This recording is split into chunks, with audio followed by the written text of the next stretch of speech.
Welcome to Two Trick Pony, a twice-monthly podcast where we explore all the ways that the people have found and cultivated their second tricks, from birding to breakdancing and everything in between. We are your hosts. I'm Melissa Betters.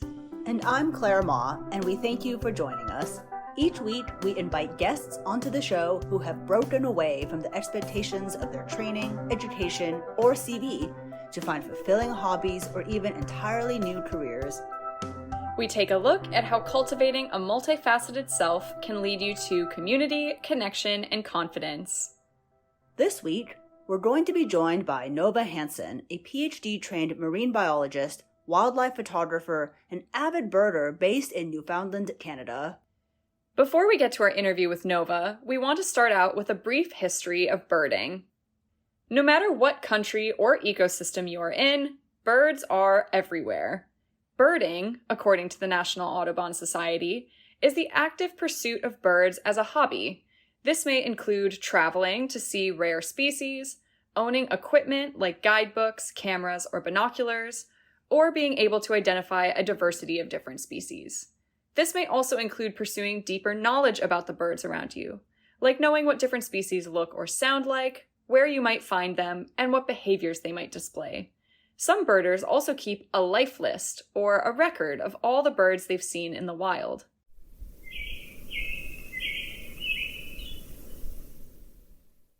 If you correctly identified that as the call of an American robin, you're probably a birder of some sort. Birding, the hobby, is typically distinguished from simply bird watching, which is the more passive observation of the birds around you, outside your home, at your favorite park, or on your commute to work. For many, bird watching is considered the first step into birding. That's because the foundation for both pursuits is the same: mindful observation of the world around you. In the past, though, birding looked very different from what we think of today.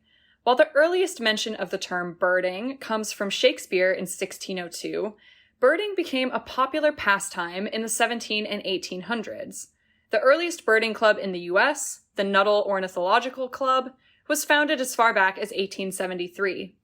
Interest in birds came in part from works like John James Audubon's illustrated series, The Birds of America, which highlighted the beauty and diversity of everyday birds.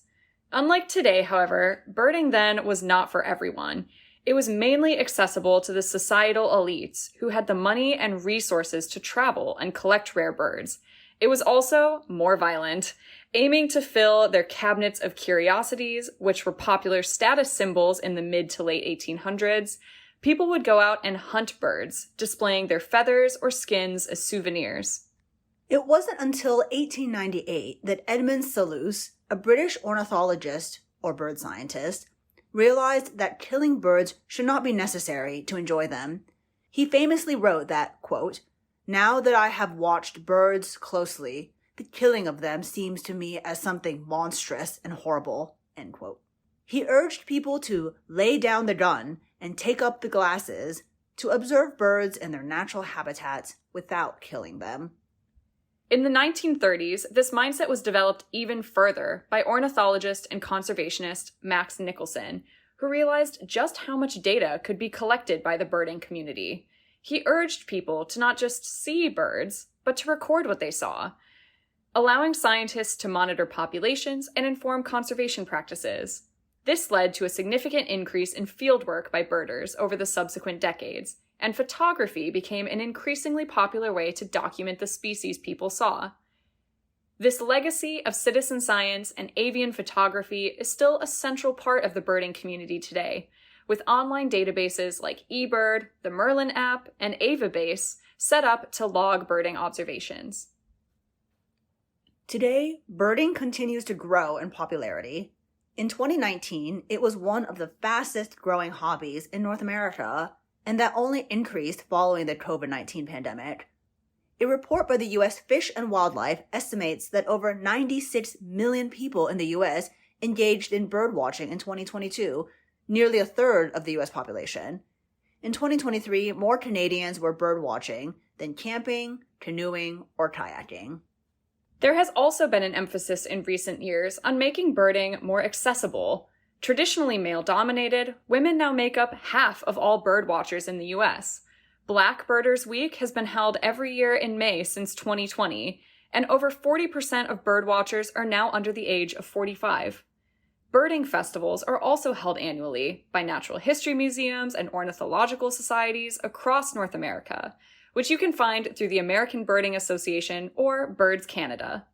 In summary, birding has changed dramatically over the years, from curio collection to citizen science to eccentric hobby, and now to a popular pastime. And with that, let's turn to our interview with our guest today, Nova Hanson. Thank you so much, Nova Hanson, for agreeing to come on to Two Trick Pony. So to start off, in a few sentences, can you tell us a little bit about who you are, what you do for work, and what hobby we're going to be talking about today? So thank you so much for having me on today. I am currently working as a medical technologist, but I am a marine biologist by trade. I have done both my undergraduate degree and master's degree in marine biology, and now I'm just finishing up my PhD in marine biology as well. We're actually going to be talking about something completely different from my career in both marine biology and as a medical technologist. I have really immersed myself into the world of birding, and by extension, photography as well. Can you tell us a bit about your first encounter with birding and with photography? Yeah, so I would say throughout my life, you kind of see birds here and there, and I don't feel like I really noticed them all that much. But when I was doing my undergraduate degree at the University of Victoria, I took a course called Vertebrates of BC, and part of the requirements of that course were to learn how to identify 200 species of birds native to BC, as well as identify 40 vocal calls. So even though this was a requirement, this actually really opened up my eyes to the world of birds and how diverse and amazing they can be. And that was really the start of me getting into birding. Wow, that is way more birds than I'd ever be able to identify. It's really cool. So if that was your first encounter getting into birding, what made you decide to pursue this on your own? And when did you decide to really level up on this and incorporate photography into the mix? A cool aspect of that course that I took is that another requirement was to go on 3 different bird watching trips locally. And so that kind of got my feet wet in terms of learning how to kind of find birds in the wild, and ignited that kind of interest in me to actually go bird watching on my own. And I was taking this course with a friend of mine. So after the course ended, we both decided to keep going bird watching, and I started out with binoculars, and she got into photography right away, and eventually she kind of got me hooked on the photography aspect of it all. You mentioned that you went on 3 trips. Can you tell us a little bit more about those trips? Where did you go? What did you do? So the bird watching trips were just local excursions because they were part of the lab component of the course. It was really just going to local parks or even just bird watching on campus and seeing kind of what birds we already had readily accessible to us. That was a great introduction because it, like I said, it made it feel more accessible getting into bird watching. Did having a friend who was interested in photography get you interested in photography too? Can you talk a little bit more about how you started to explore capturing the birds that you heard and saw on film? Yeah, so like I said, I started out using binoculars and that was just fine, but when I saw the photography that my friend was producing from our trips, I was really wowed by the amount of detail and the way you could actually see more about the birds that we were watching. I mean, looking through binoculars, you're getting a glimpse, but looking at a photograph, you are actually able to, really get a closer look at the birds that you're actually spending time with. And so I was really wowed by that aspect of it, and being kind of more of an ecologist in my background, I found it a more dimensional experience being able to photograph them and appreciate those photographs later on instead of just in the moment. I want to ask you a little bit about the photography component. Did you have a background in photography before you started photographing birds, or was there quite a learning curve in terms of learning the equipment, the lenses, and all of those components? I think at that point, I had probably only used simple point and shoot cameras. This was back in, say, like 2013, 2014. And of course, using my iPhone camera, and that was kind of the extent of it at the time. And so my friend was actually about to upgrade her camera, so she offered to sell me her older Canon Rebel T5i. And this is the camera I still use today, which was released back in 2013. So you really don't need new equipment to get into photography. Photography as a hobby can actually be a hobby that is very expensive up front. And so that's not something that you necessarily need to let limit you. You should definitely seek out any used equipment. Every single piece of camera equipment I have is used. None of it is new. And I'm still able to get really incredible photographs using them. Jumping off of that, what are some of the resources that you found most helpful in getting into both photography and birding? Were there forums or websites that you could find, some of this refurbished equipment? I think everyone would probably be pretty surprised by the amount of used camera equipment that is probably up for sale on their local sales classifieds or listings, even like Facebook Marketplace if you use Facebook. A lot of career photographers, they're constantly upgrading their equipment. So there's always going to be some that is for sale from those particular photographers. Some simple web searching should kind of give you the idea of what certain aspects you're looking for in a camera, but you really don't need to be that picky when you're starting out. It would just perhaps be helpful for you to know what type of photography you are interested in, whether that be wildlife photography, portrait, or landscape photography. What's something that people misunderstand about birding and that you would like to correct? Well, birding does have a certain stigma to it. It's certainly associated with older people, maybe retired people, and there's nothing wrong with that. But I think this is something that can be appreciated at all ages. It's literally just looking at the beauty around you. One thing that I've really appreciated is that birding adds an extra dimension to any of the trips or holidays I might go on.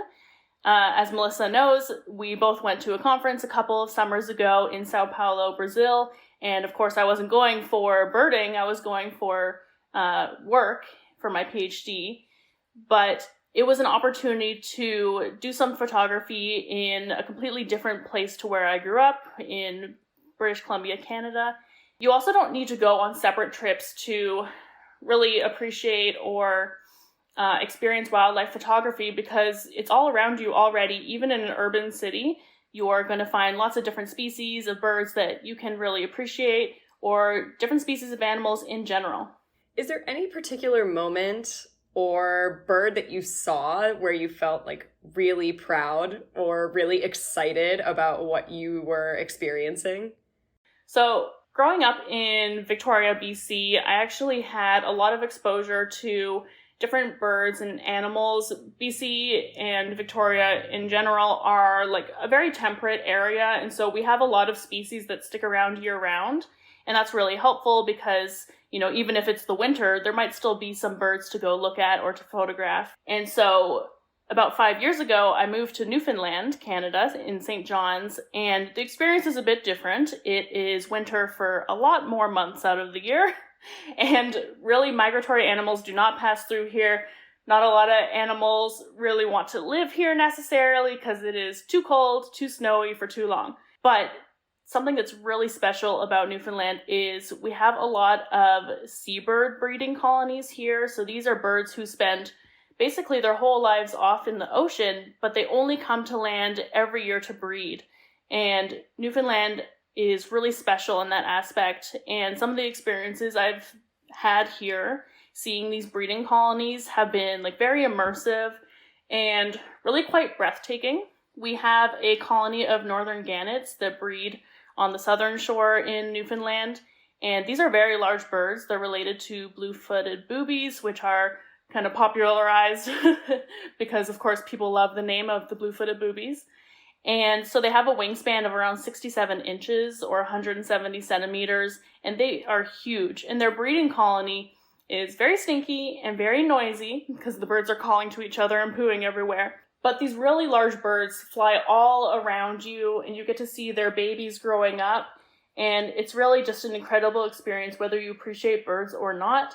I have brought pretty much everyone who's come to visit me here to that breeding colony, and pretty much everyone has said that was their favorite experience of visiting Newfoundland. So I highly recommend experiences like that are unique to the region that you live in. You might not even know that they're there.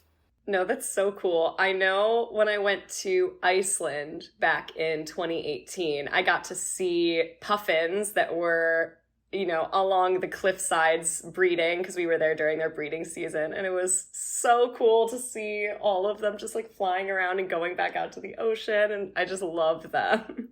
Puffins are some of my favorite birds to photograph because their faces are so expressive. Like, a lot of animals don't necessarily show a lot of expression in their faces.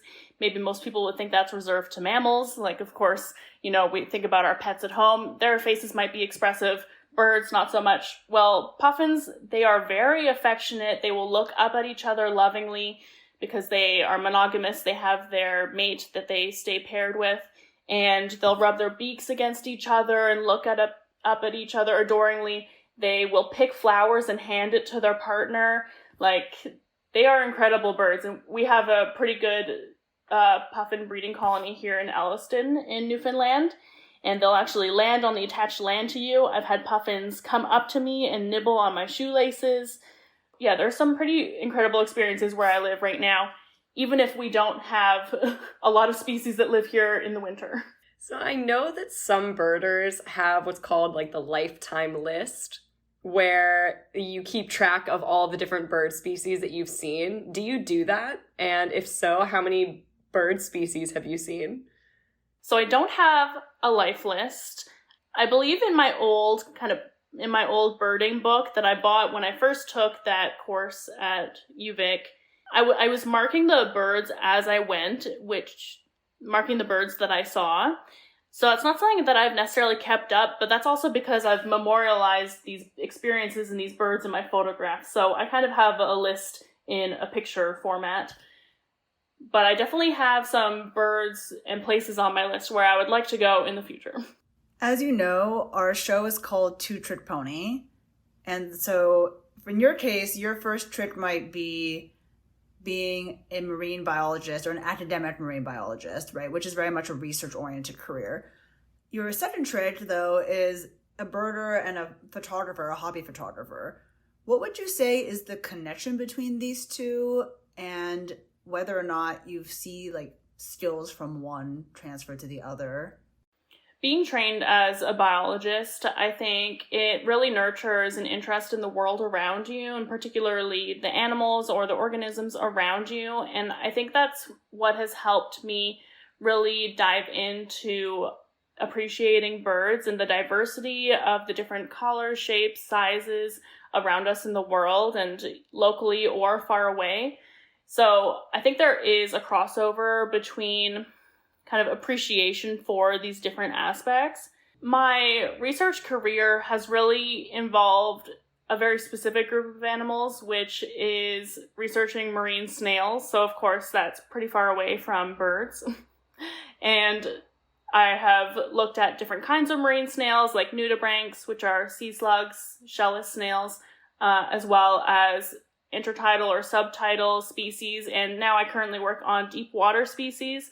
So of course, these snails, very different from birds. And at one point, I had hoped, before I started this PhD, to find a position where I would maybe be researching intertidal ecosystems, where there would be crossover between me getting to research more snails, because that is kind of my chosen path at this point, and maybe shorebirds or seabirds that are feeding on these intertidal snail species.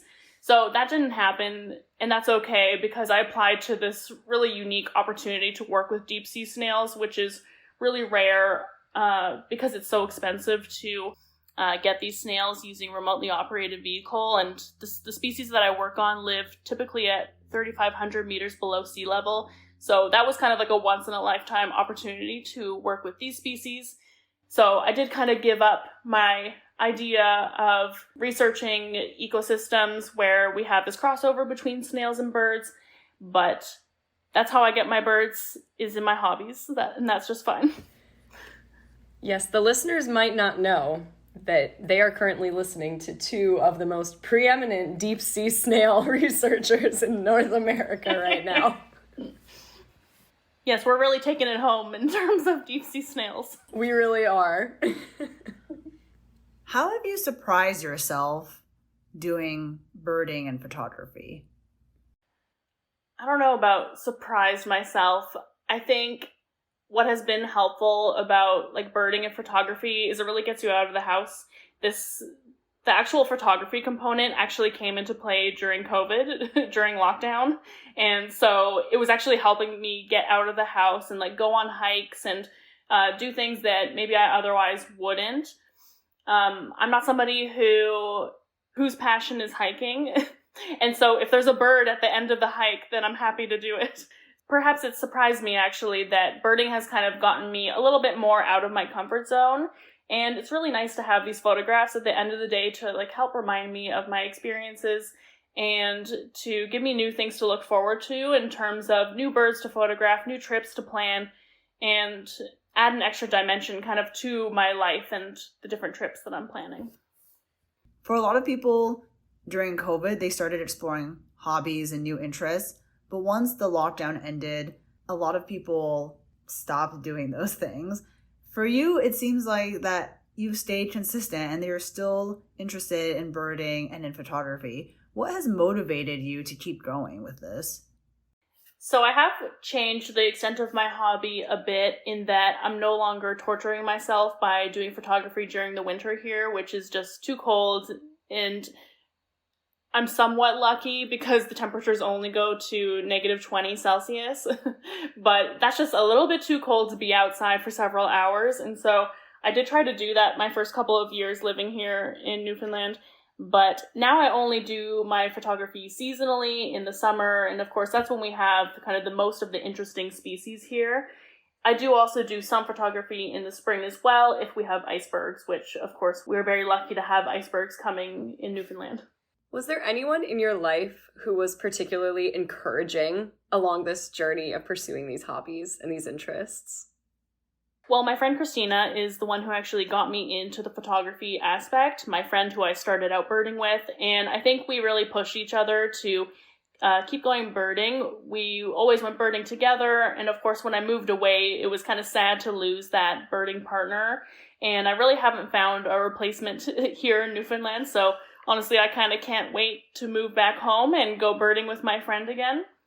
And I have since gone home one summer to go on like a little birding road trip with her. So we're still making it happen, but I do think we both push each other, even though we're on opposite sides of the country, because we get so jealous of each other's photos. And so when I see what she posts, it makes me want to post a cool photo too. Did you ever think about selling these photographs or putting them into competitions or things like that? Yeah, so I have kind of learned over time to be protective of my hobbies. I am interested in keeping my hobbies as they are because I have had the experience in the past where maybe a hobby took a more professional turn and it became a chore at that point. And I'm just really not interested in that. I have a career. I am interested in continuing that career. And so I really do try to keep a strict balance between my kind of work life and my hobbies, and keep your hobby, because then it's going to continue being fun and exciting for you. And I think it has also helped that I am doing the photography somewhat seasonally, because then I'm not doing too much of one thing at one time. And that's, again, kind of when I feel it can become a chore. That is my common response, because everyone says I should monetize everything I do. And I just don't really look at it that way. I'd really prefer hobbies to just stay fun, and you do it when you do it, instead of it becoming work. Do you share your photos, though, with others? Is there a place where people could see your pictures? So I do share my photos on Instagram. My Instagram handle is Nova RRH, otherwise Novar. I kind of hate social media. Like, I've battled with Instagram for so long because I used to run other accounts. I used to be a beauty blogger, and a nail swatcher for nail polish companies. So that's another hobby and another time. So I'm really disinterested in the algorithm with Instagram and everything, but I do like to share my photos on Instagram and on Facebook, just so really my friends and family can see them. And whoever wants to stumble upon them, that is totally cool with me too. And recently, I have been uploading some of my photos to a group on Facebook that provides free reference images for artists. Because a lot of the time, artists would ideally be paying photographers for their work, since it takes a lot of time and money and equipment to capture photos that artists might use to paint. And so this group allows photographers to submit their photos for free for these artists. No, that's really cool. And I really do appreciate that you talked about the fact that you chose not to monetize your hobby. I think one of the things that we're trying to get at with this podcast is, you know, a bunch of different relationships and perspectives on hobbies, right? Some people want to make it a side hustle. Some people want to make it an entirely second career. But I also think it's important to have the perspective of, you know, protecting that hobby is just something that brings you joy. And so I'm really glad that you talked about that. You mentioned a few times future trips and future bird species that you might want to see. Can you talk a little bit about where you see yourself taking this into the future? So as long as I live in Newfoundland, I make sure I go to the seabird breeding colonies here every summer, because I recognize that it's a really unique opportunity that I have living here to be able to go see these different birds. But once I do move away, I am interested in doing more trips internationally. The one that comes to mind the most is I would really love to see penguins. So going to Antarctica, of course, that's going to be a very expensive trip. And I think there's even Viking riverboat cruises that go down there now. But any means of getting to Antarctica would be excellent, because I would love to see penguins so much. I really don't feel that I need to be booking birding specific trips, because there's cool birds everywhere you go. I've gone on very few vacations in my life because I've been so academic and career focused. So even just going on, you know, basic resort trips, I know I'm going to see cool birds wherever I am. And so making sure that I slot a bit of time into my trip schedule to go see them, that's what I'm going to do for the most part. Or as you said, when we were at the conference together in Brazil, you know, we still got to see some pretty cool birds there. Yeah, Brazil in particular, because of course, being in Brazil, you think of Amazon, you want to go see like jungle species, like really rare or amazing like toucans. And of course, you and I hoped we would see a toucan at one of the botanical gardens we went to, and we didn't. But I knew that even though we were going to be so busy with the conference, just going around Sao Paulo, we would see some of the local species just in the city. And we really did in some of the local gardens. And really the highlight of that trip for me was on the university campus where our conference was taking place. And there were capybaras all along the river there where the rowing club was. And that was, of course, a huge highlight to see capybaras, even though they're not birds. But one did have a yellow-headed caracara landing on it. You've talked a little bit about this already, but do you think it's important for people to pursue these kind of hobbies? And if so, why? I think hobbies can do a good job of fulfilling areas of your life where you feel like it might be lacking in another. After I finished my master's degree, I was actually having a hard time finding a job in my field.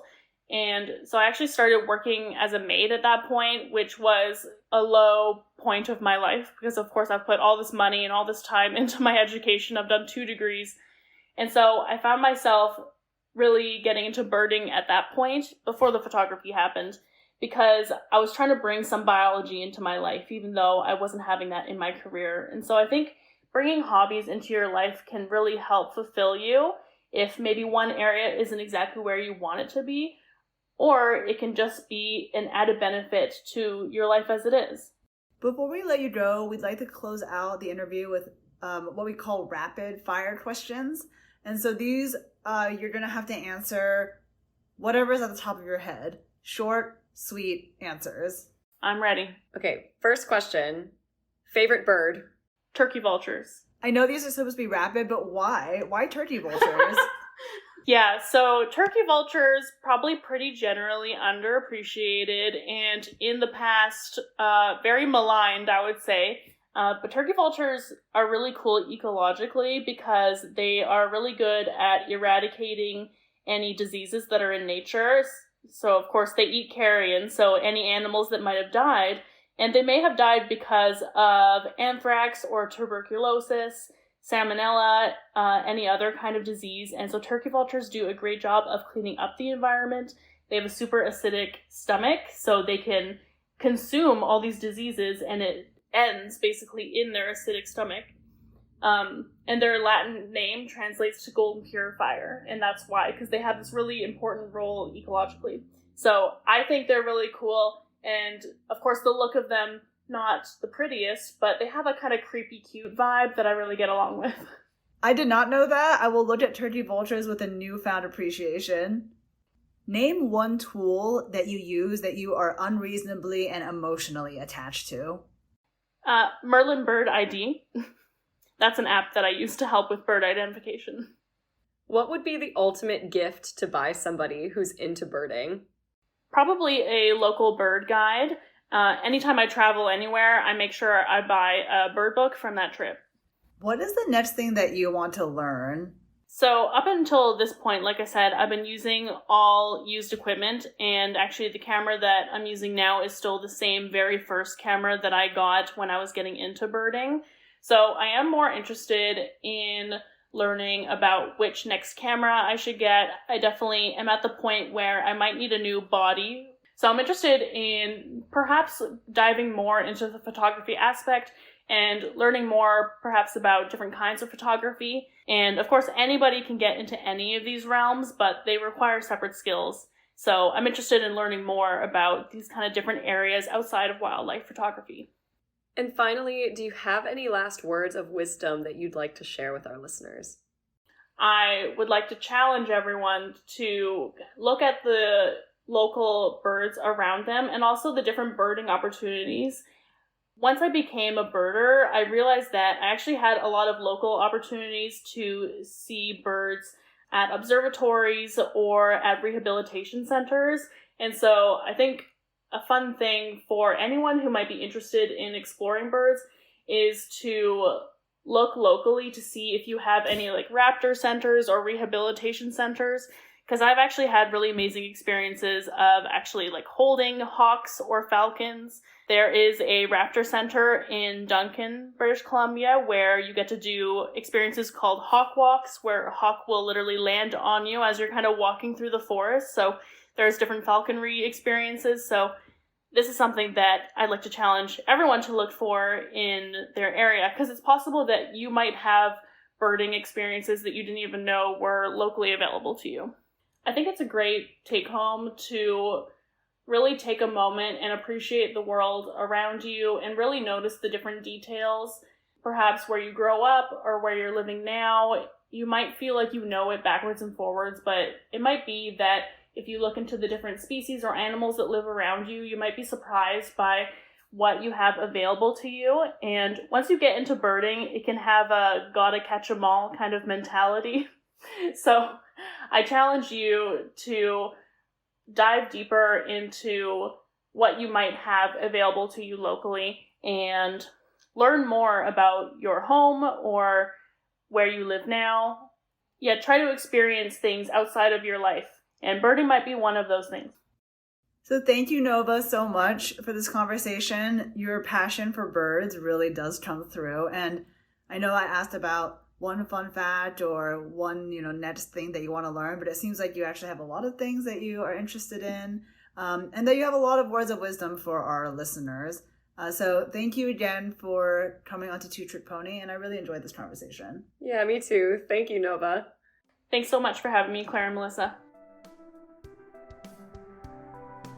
Listeners, thank you so much for tuning in this week. We will be back for our next episode in 2 weeks. If you want to get in touch with us, or if you know a two-trick pony who would be a great fit for the show, please let us know by email at twotrickponypodcast@gmail.com. You can also follow us on Instagram at twotrickponypodcast. Those are both with the number 2. And if you liked this podcast, please rate us and subscribe so you never miss an episode. Thank you so much for listening, and we'll see you next time.